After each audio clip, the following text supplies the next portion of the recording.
আমরা ময়দানে কাজ করি। ইনশাআল্লাহ ইনশাআল্লাহ অচিরেই আমরা এই সংসদে উলামায়ে কেরামের এক বিশাল জামাত পার্লামেন্টে পাঠাতে পারবো, আর সেই পার্লামেন্টে কাদিয়ানীদেরকে মুসলিম ঘোষণা করতে পারবো।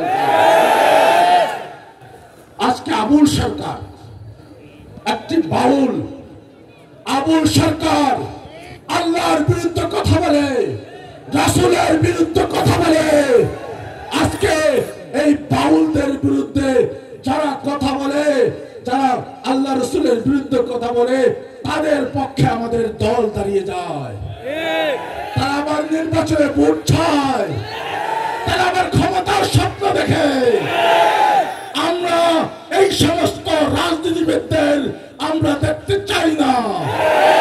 আমরা ইসলামের পক্ষে ভোট দিতে চাই, কোরআনের পক্ষে ভোট দিতে চাই, উলামাদেরকে পার্লামেন্টে পাঠাতে চাই, আমরা কোরআনের পক্ষে রায় আনতে চাই।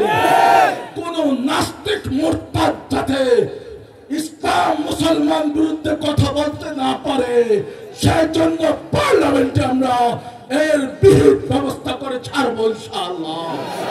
আপনারা সবাই প্রস্তুত আছেন তো?